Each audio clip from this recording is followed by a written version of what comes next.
sorte da arte é a sorte do corpo social. As vicissitudes deste repercutem-se na vida daquela. O próprio artista é, afinal, uma roda da engrenagem do corpo social, ainda que não aspire senão à categoria de rouxinol ou de lunático. A verdade, todavia, é que a dura realidade contemporânea mata impiedosamente os rouxinóis e os lunáticos, e há, portanto, que tomar partido, ou ser rouxinol morto ou homem vivo. Trabalhei sempre e trabalhei muito. Já lhe disse que aos 14 anos era pianista do café do cinema de Tomar, aos 14 anos. Já estava no serviço público, não é verdade? Tive sempre, achei que era um dever do cidadão consciente estar na sua pátria e ajudar o processo de progresso do país e dos seus concidadãos. Foi logo, sabe, aquela coisa, não sei, muito especial. Olha, foi muito especial. Não há dúvida nenhuma que eu tive contacto com o Graça para cima de 30 anos e havia uma cumplicidade, essa cumplicidade da música, que é muito curiosa entre um criativo e o intérprete, não é? Porque o intérprete recria e o criador cria, não é? Em que o Graça tocava piano como um criador, como um compositor, e eu como pianista. No entanto, ele tinha sido aluno de um grande pianista, que era o Viana da Mota. Portanto, conhecia todos os segredos do piano. E nós não falávamos, curiosamente, em técnica pianística, era muito engraçado. Ele viu que eu consegui chegar até à música dele. E que gostava muito de tocar a música dele. E claro que, naquela altura, e estamos a falar em anos 60, não é? O Graça tinha muito pouca gente que tocava a música dele, pelo contrário. Não se tocava a música do Graça, estava proibida quase.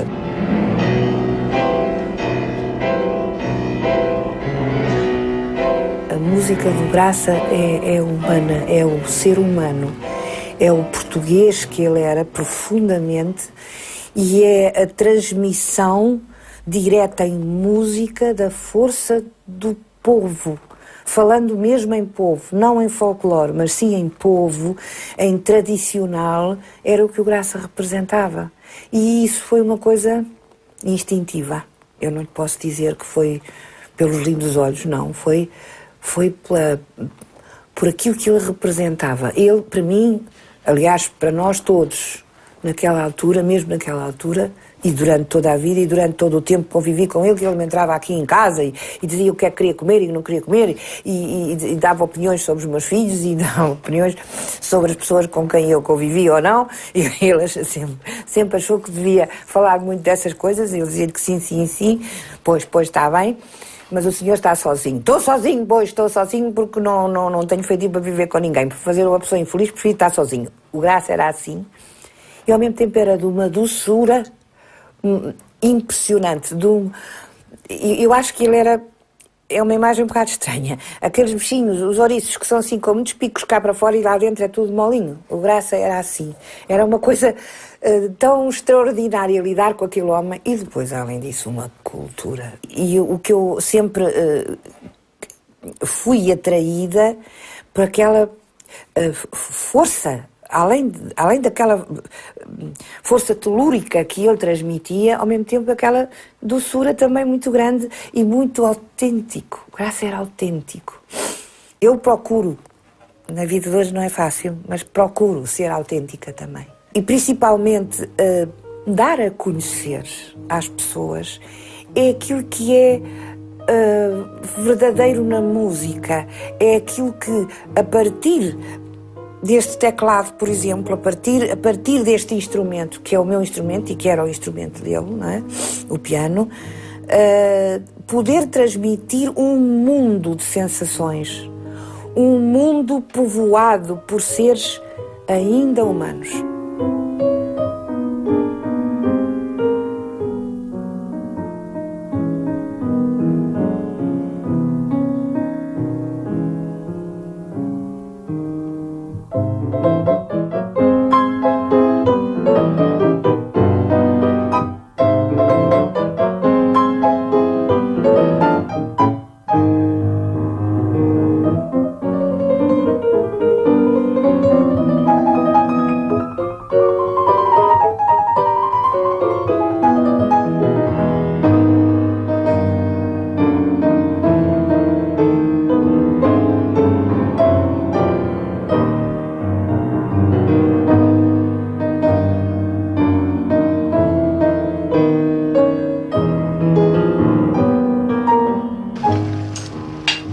agora espero que faça honra ao Coelho. Eu estou a fazer honra.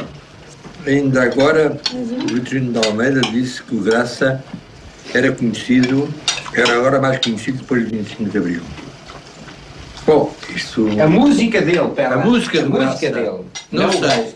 Quer dizer, o Graça, como muitos outros artistas, trabalharam muito na resistência com a sua própria música, e isso era até uma coisa curiosa para nós conversarmos agora.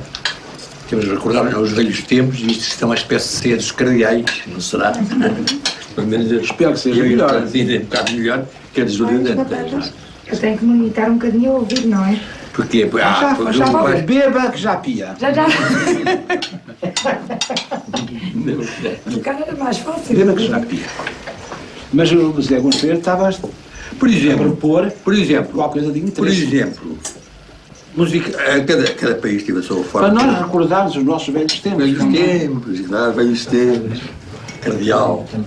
A verdade é que não sei, a música do Lopes Graça foi importante no outro tempo, nas cadeias, eu recordo perfeitamente. Eu encontrava muita gente às vezes nas ruas que eu não conhecia, dizia assim: você é fulano, ou você é cicrano, ou é o Lopes Graça e tal. Olha, fartei-me de cantar as suas canções, agora eu vim agora de Caxias, e que a gente cantava lá, também pobre, etc. E todas essas canções foram cantadas durante todo o fascismo, não é? Ou o que se chama fascismo, já não sei bem. Foram cantadas à socapa. À socapa? Não, cantavam... Não, porque elas foram proibidas, como sabe. Mas nas cadeias não havia proibições. Eles cantavam... É o que você diz. Mas, Olga, sabes, já reparaste numa coisa que é um bocadinho triste? Nós temos muito menos coisas a dizer acerca da nossa geração.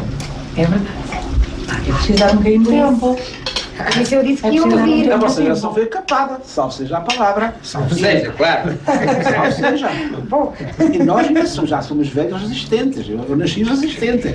Nascemos resistentes. Oh, Graça, eu nunca estive preso. Ainda lá chegará. Agora é a vossa vez. Eu devo dizer uma coisa, eu também nunca estive preso. Lá eu também não estive presa. Ou pronto, eu estive preso nesta grande prisão em que diríamos. Foi esta senhora que fez estas claves todas? Lá é comigo. Foi o Graça que fez estas claves. Eu fiz o arroz. Fez o arroz. Aquele Graça, vamos beber pelos 70 anos do Graça, aliás. Mas é isto, foi tudo a propósito dos 70 anos do Graça. Vamos ver, Foi uma mas proposta. 100 anos do Graça. Exatamente. Bem, eu tenho essa esperança.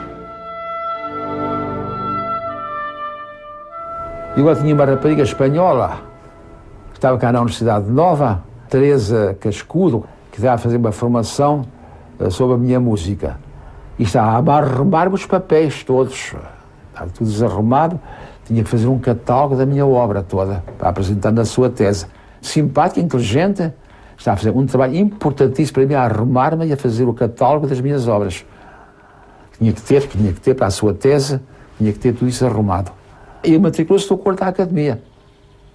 Cantava no coro da Academia, com o seu mau português, estava no coro da Academia. E foi a várias coisas, a vários sítios onde o coro foi cantar.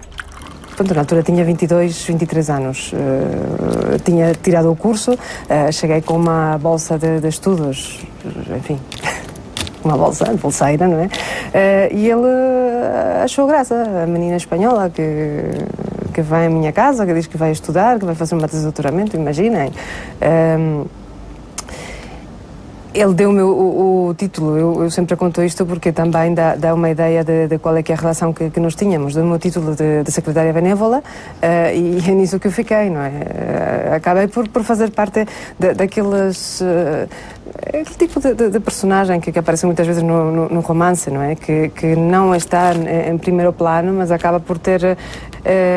como faz parte quase do serviço, não é? Acaba por ter uma relação mais descontraída com Lopes Graça neste caso e ao mesmo tempo também mais interessante, porque quem para mim era apenas uma personagem que escrevia e que estava fundamentalmente feita das suas intervenções públicas, quer no domínio do jornalismo, quer evidentemente no âmbito da composição, não é?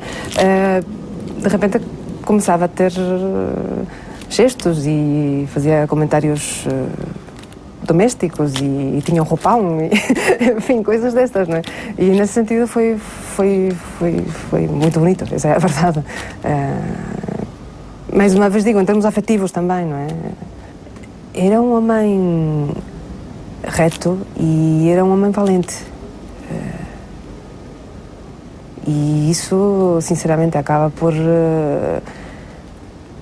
ser difícil de ignorar e de esquecer, não é? E isso, aliás, acaba também por quase diria inundar, não é? Toda a sua música e todas as coisas que ele fez em público, na sua vida pública. Acho que essas duas coisas são muito importantes. E depois era alguém com uma força incrível. Quando estavas ao pé dele, e mesmo com a idade que ele tinha e com o tamanho que ele tinha, porque era pequenito, não é? Conseguia encher o espaço, não é? Estas pessoas que conseguem fazer isso.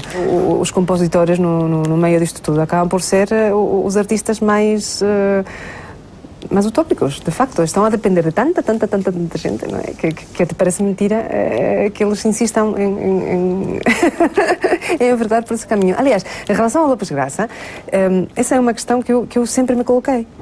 Como é que é possível? Nasce na província, vem para Lisboa, consegue, apesar de tudo, joga bem as suas cartas no início, não é? E consegue entrar no meio e se destacar. Mas depois há uma série de circunstâncias políticas que se prendem também com a sua forma afirmativa, não é? De encarar a vida, que o colocam completamente fora de todo tipo de apoios, não é? E a partir daí ele está na margem sempre. E com dificuldades constantes, uma atrás de outra, e mesmo assim ele teima até o fim da vida dele, não é? Morreu com partituras ali para rever e para trabalhar. Isso eu não sei explicar.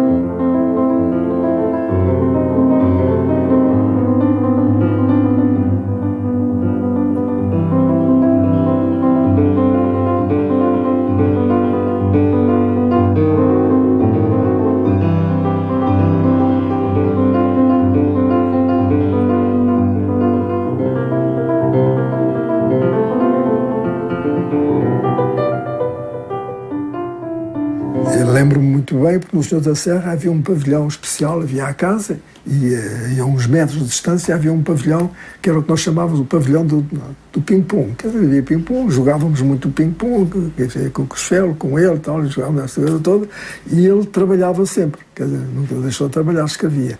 Foi aí que ele acabou uma obra importante da vida dele e para nós também, que era nem mais nem menos que a Sinfonia. E eu estava lá dele a ver aquilo, não é? E a uma certa altura, é curioso, porque não me esqueço disto, não? Então, mas ponha aí qualquer coisa que me diga respeito.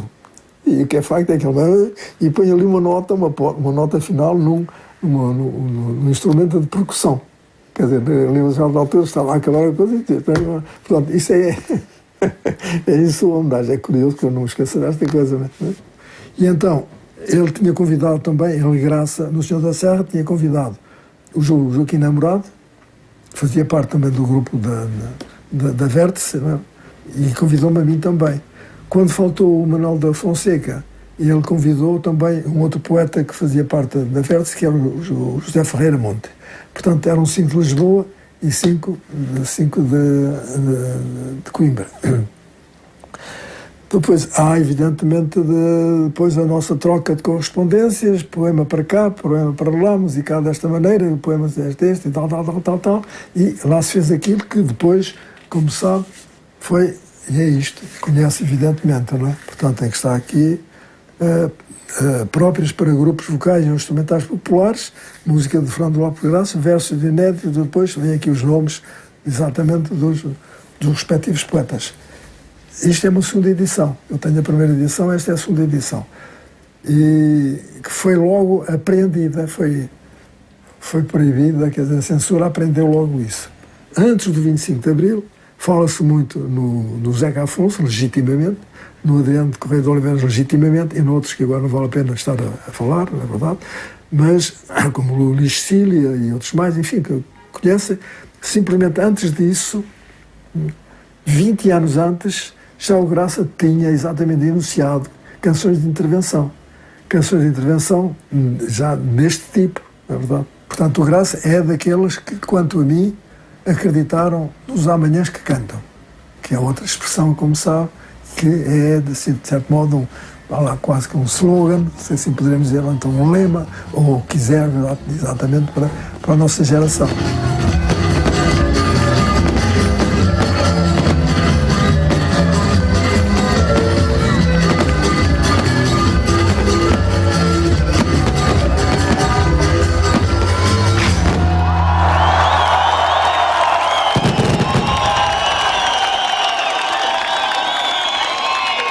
Eu peço favor, se tiverem que manifestar agradavelmente, para nós será muito agradável também, só no fim, não interromper a sequência das canções.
Sou filho de um velho republicano de Tomar, que logo embarcou, em princípio, na Revolução Russa. Em princípio, não sabia-se pouca coisa. E quando eu era rapaz, havia o Ajuda das Nações. Vocês já não são desse tempo, não é? Uns quadrados no chão, apostava-se aqui com o pé coxinho, e eu era sempre à Rússia. Já vem de longe, portanto, nos anos depois da Revolução Russa, eu tinha a Revolução Bolchevica. Foi em 18, a 17, não foi? Em 17 tinha eu Nasci em 6, tinha 11 anos. Mas havia os Jogos dos Rapazes. Eu era sempre Rússia. Porquê? Por uma tendência, ou por pouco que eu ouvia falar. Meu pai lia ao jornal, seguia muito a guerra. E a Revolução Russa, de longe, o que se podia saber. O meu comunismo é de coisa, é de nascença, digamos assim. O Fernando veio do exame, com ótimo, já se sabe, e depois digo assim: "Ó Fernando, convide os seus amigos", eram 2, a sentarem-se e a comerem com o Fernando, a jantarem juntos. Diz o Fernando: "Não, ainda não, era a polícia". Era a pizza. Ainda não. Diz, o Fernando passa-se para o quarto para se vestir e arranjar, e eles ficaram ali ao pé de mim, muito delicada, sempre a oferecer e a insistir. Pois era, a insistir. Num dia de exame não havia de insistir. E eles: "Não, muito obrigada", até que por fim diz o Fernando: "Não tem mais conversa a estes senhores, que eles são polícias, é para me levarem preso". Tudo por política, para o Fernando não ver as coisas pelo mesmo prisma que eles viam. Contava anedotas, Era. falava sobre o que acontecia e tinha esse espírito crítico e ia-nos pondo a par, não era, a avó? Lembra-se? No Natal, ele com o avô contava sempre muitas coisas que ia acontecendo ao longo da vida, ao longo do tempo que não ia à Mafra. A avó lembra-se disso? Mal, eu estou muito desmemoriada. Pois são quase 100. É verdade. Olha que eu por vezes fico admirada como é que eu me lembro de pormenores tão insignificantes. A minha avó tinha uma boa relação com os pais do meu tio Fernando, portanto, a avó tinha uma boa relação com os seus sogros. Ah, sim. Pois, ela é a minha sogra mesmo, dizia a minha filha isto, a minha filha aquilo. Nunca dizia a minha nora. Não, a minha filha era sempre a sua apresentação. Mas é que, bem, é uma família que vivia unida. Não puxava um para um lado nem para o outro. Um dizia e o outro concordava. Havia uma ligação forte entre a minha avó e o meu tio. Isso é um facto. Grande como ele vivia só. E a minha avó era um apoio.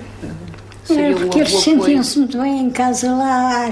O piano esteve lá muitos anos, na minha casa. Depois é que ele alugou um quarto lá para Campo de Ourique e levou o piano, já se sabe. Era como é que dizer? Era a companhia dele? Era a companhia dele para tudo. Era o piano. E ele sentia-se muito bem, às vezes lá em Mafra a trabalhar, lá em casa. Estava lá muito sossegadinho a trabalhar também. Se delirava. Estar lá na salinha de comidas a trabalhar, a escrever lá as músicas dele. Exatamente. Ele tinha álbuns e álbuns de músicas dele. E estava lá e gostava muito de estar lá porque a avó tratava-o sempre muito. Então, pois ele merecia. Então uma pessoa que é mal carregada corresponde-se na mesma. Ele merecia, pois ele era tão correto, tão delicado. Sim, a gente ia ser mal criada com ele, isso nunca. Às vezes era um bocadinho difícil, avó. Às vezes era um bocadinho difícil. Sim, às vezes era um bocadinho difícil. Era mais talvez pela roupa passada a ferro. Não, era como o avô. Os dois eram um bocadinho, quer aproximando. Sim, autoritário. Sim, autoritários. E o tio Alberto? Sim, autoritário. Mas era muito para as coisas dele. Mas isso também, ao fim e ao cabo, também é um pouco o caráter, a retidão, tudo isso também se acaba por manifestar num feitio, às vezes um bocadinho mais ríspido. Mais ríspido. Pois era. Mas gostava, não havia ninguém que não gostasse de ir convivendo com ele. Começando pelos sopranos. Não cantam forte demais, cantem naturalmente, sem forçar a voz, sem marcar. Solo Yara. Senhora Santa. Acho que está forte. Senhora Santa, Senhora Santa, ela vai ao monte, ela vai ao monte. marquem, hein? Senhora, Senhora, tom, tom, tom, tom, tom, tom, tom, tom. Vamos tentar juntar para você ter um conhecimento do que é canção no seu todo. Naturalmente vai haver deficiências, nós estamos no começo deste trabalho. Oh, lá, lá.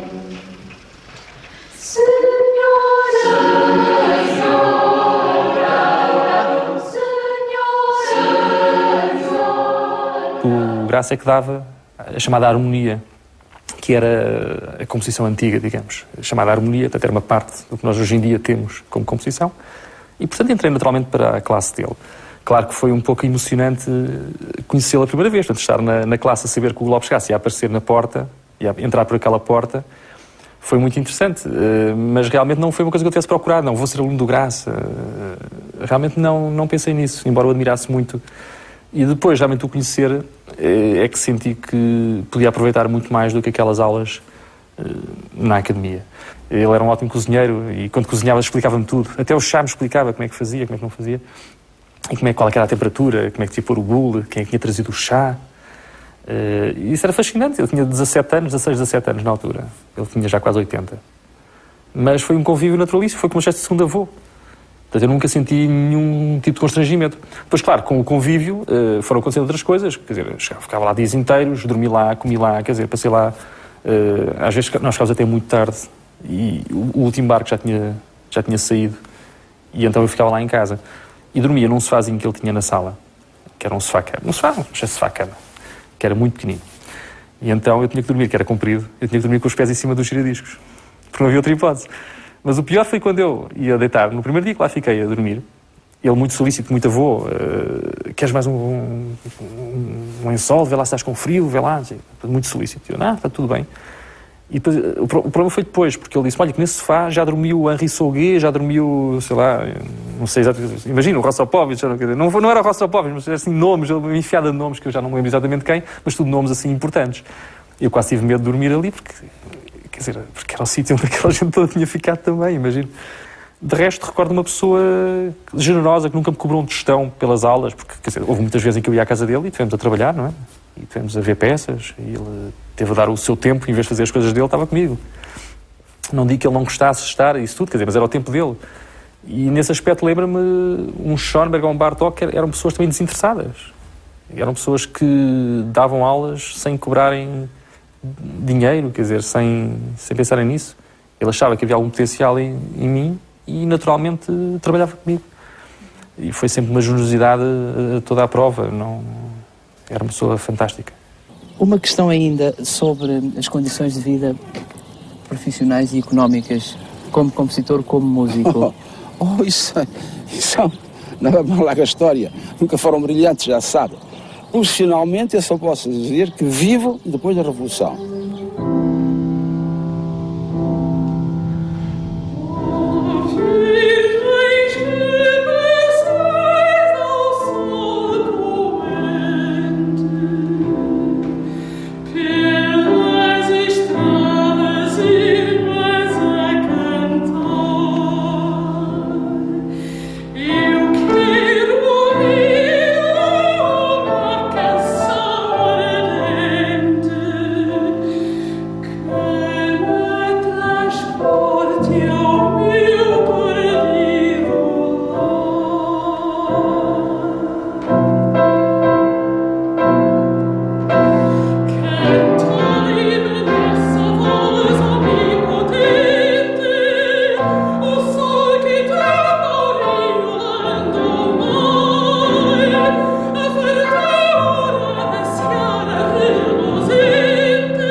minha primeira imagem de Lopes Graça foi a da ausência de Lopes Graça.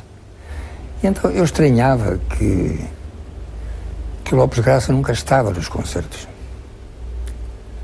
E dizia, ingenuamente dizia, mas como é que é possível? Se eu fosse músico, eu ia a todos os concertos, estava presente, ouvia, tudo bem e tal. Mais tarde é que eu compreendi, claro, ele não estava nos concertos porque estava simplesmente a trabalhar. E a trabalhar em quê? Pois talvez não fosse fácil adivinhar em que estaria a trabalhar ele. O Graça, enfim, que escrevia críticas, escrevia artigos, escrevia ensaios, traduzia. Eu lembro-me de ter lido as Confissões de Rousseau na tradução do Graça. Em primeiro lugar, há que dizer que a tradução é magnífica. E portanto, essa seria uma das coisas que o Graça estaria a fazer enquanto eu, no concerto, perguntava onde é que estará o Lopes Graça. E, de facto, eu trabalhava muito, mas em certos aspectos de uma maneira invisível. E eu diria invisível e, por outro lado, também, desgraçadamente, inaudível, porque sabíamos, aqueles que se interessavam, enfim, pelo assunto, sabíamos que ele estava a trabalhar, que trabalhava muito. E agora, onde é que vamos ouvir o Lopes Graça? Esse foi, suponho, o grande drama, digamos, da existência dele como homem e como artista, que ele levou com uma dignidade realmente extraordinária, porque não entrou num processo, digamos, de autocomiseração, embora, enfim, psicologicamente tivesse reagido a isso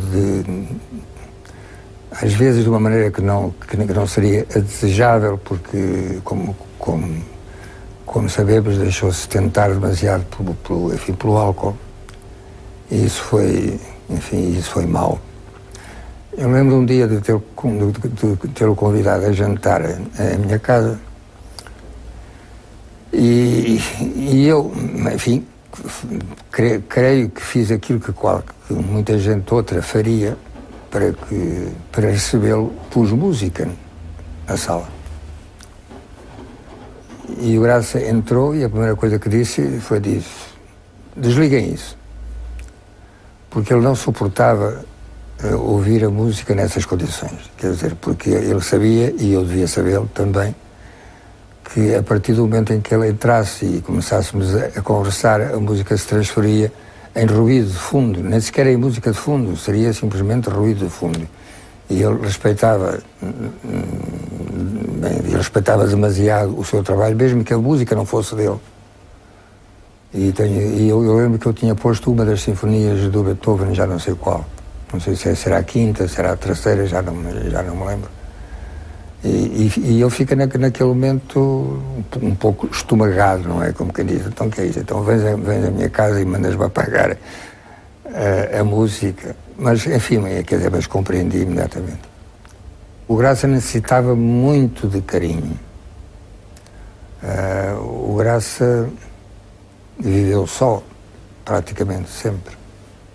Eu estive em casa dele várias vezes, e era uma casa muito acolhedora. Eu não sei se era confortável, eu sei que era acolhedora. E sempre essa sensação, quer dizer, aqui está um homem que vive só, quer dizer, que nunca conseguiu estabelecer uma relação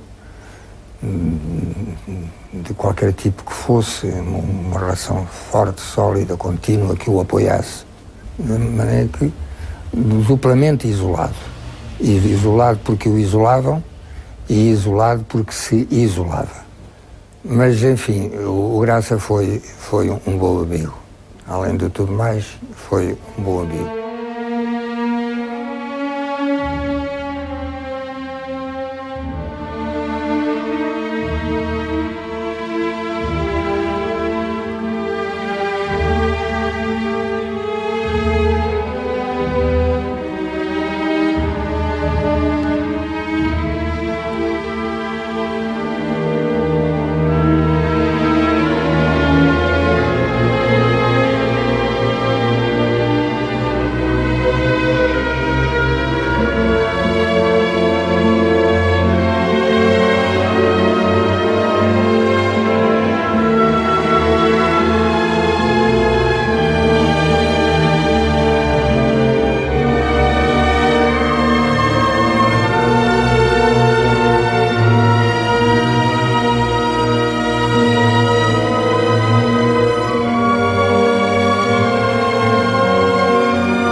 acho que as pessoas como Lopes Graça, naquele contexto e noutros contextos depois da própria trajetória política no século XX em geral e em Portugal no concreto, não é? Que as pessoas que vivem intensamente um ideal acabam por ter, precisamente por viverem intensamente esse ideal político e sacrificarem posição, sacrificarem inclusive a carreira profissional, como é o caso dele, em nome dessas convicções. É claro que é porque essas convicções têm uma alta densidade espiritual, senão isso não aconteceria. Não é uma razão fria. Eu acho que precisamente aí é que nós temos que distinguir entre a política como razão fria e a política como algo que se vive com o coração, não é? E o Lopes Graça entendia certamente a sua intervenção política também na posição que era essa, não é? Como algo que era do domínio do coração, não era só do domínio da razão, não era do domínio da razão fria, do cálculo. Ele defendeu sempre o ponto de vista de que era preciso valorizar a dialética entre o local e o universal, ou seja, defendeu sempre o ponto de vista que a chance do compositor é estar ligado ao local, é ser portador de uma cultura local, e é nessa autenticidade dele ser portador de uma cultura local que está a oportunidade dele ser interessante universalmente, e não inversamente procurar inscrever-se numa moda da época universal para tentar ser moderno, não é? Na altura foi considerado ultrapassado, hoje, 50 anos depois, nós vemos que ele está na ordem do dia nesse ponto de vista, porque nunca como hoje se defenderam tanto os localismos, a diversidade cultural, a necessidade de preservar a diversidade cultural, acentuando este aspecto que ele sempre tinha acentuado da dialética entre o local e o universal. Pode dizer-se que a paisagem portuguesa, não só do ponto de vista geográfico, mas também humano, é um tema constante na sua obra. Não sei, vocês do exterior é que devem saber isso. Sim, quando nós ouvimos a suíte rústica, ou, por exemplo, as Viagens na Minha Terra também. Naturalmente, é integrada num contexto português, de canção portuguesa, suponho que se deve refletir a paisagem portuguesa. Esta tem o cuidado de situá-los em ambientes diferentes, consoante o texto da canção e consoante a região de onde provém os temas, não é? Enquadrá-los, tanto quanto possível, nesse contexto paisagístico e humano.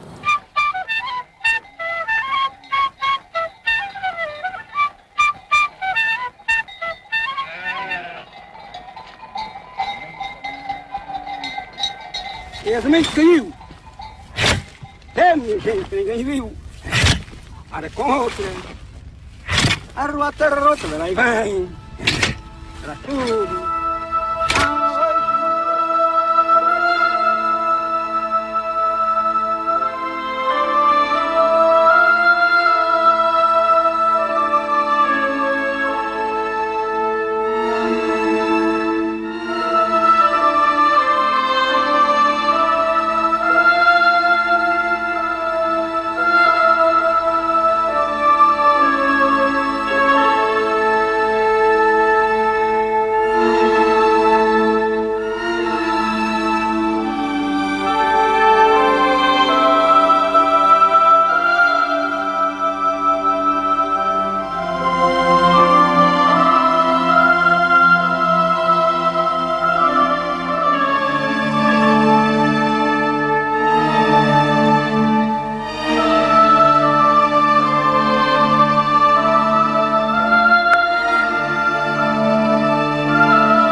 Lopes Graça é um compositor que escreve música não se pondo fora dela, ele põe-se também dentro dela, não é? E, portanto, eu acho que esse processo compositivo dele vai muito no sentido, eu não queria usar um chavão, mas daquilo a que o nem queria ser muito pretencioso a citar autores, mas o Adorno chama a dialética sujeito-objeto. Acho que o Lopes Graça é muito exemplo disso. O material transforma-se de acordo com a sua subjetividade, mas lança-lhe novos desafios, surpreende-o. O Lopes Graça é um compositor que se deixa surpreender por aquilo que o material lhe oferece, e, portanto, há um jogo de parada-resposta, não é? Ele tem um determinado material, escreve, depois observa o resultado, não esperava aquele resultado e responde.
Se nós tivermos uma harmonia limpa, não é? Há, digamos, um conforto auditivo, a pessoa sabe mais ou menos a estrutura em que está inserido do ponto de vista acústico e sente algum conforto no seu enunciado e quando essa própria harmonia regressa. Lopes Graça prefere passar, por vezes, por harmonias limpas, digamos assim, mas num gesto mais de passagem.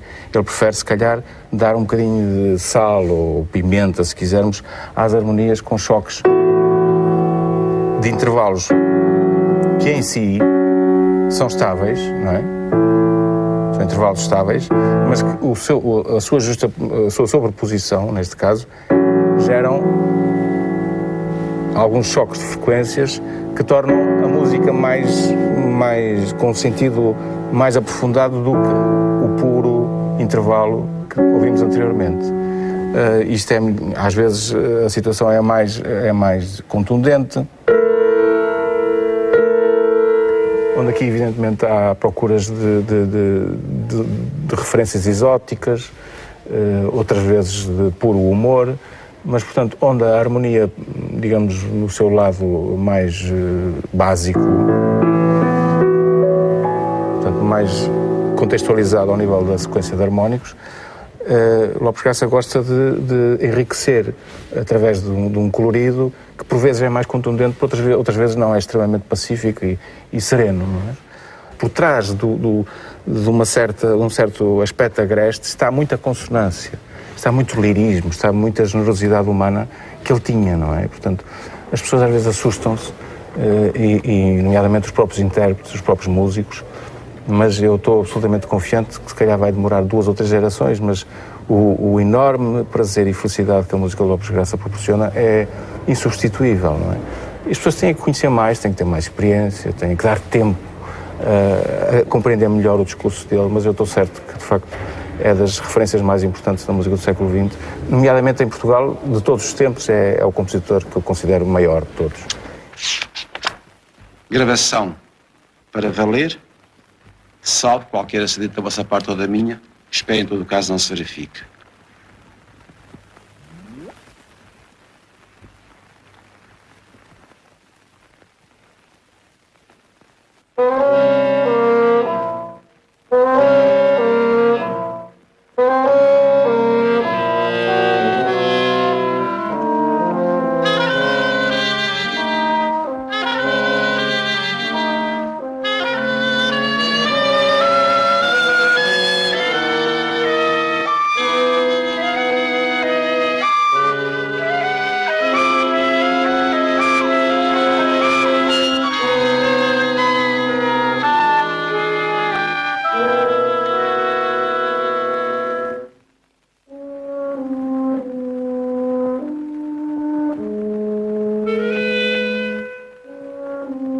Muito obrigado, está muito bom.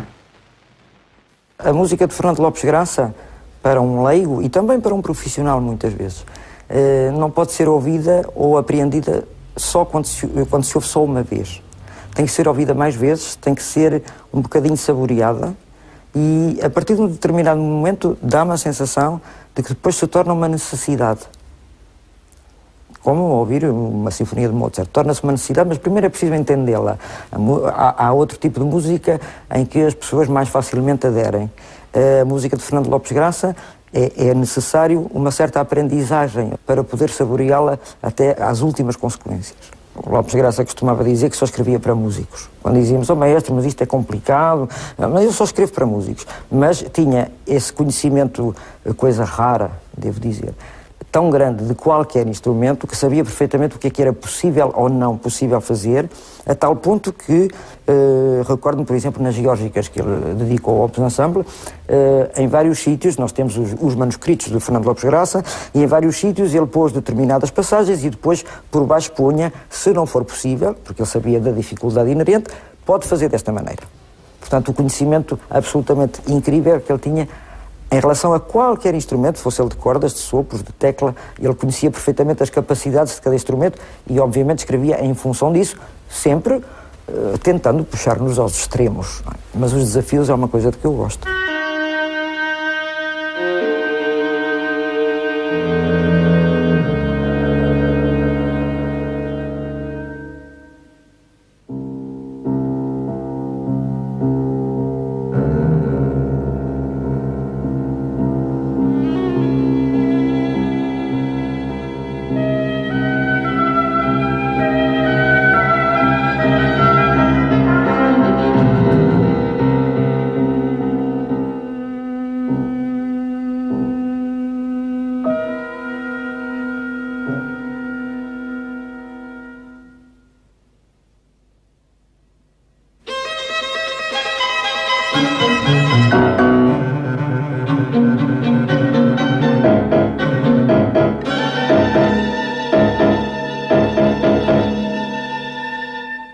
Psicologicamente sou otimista.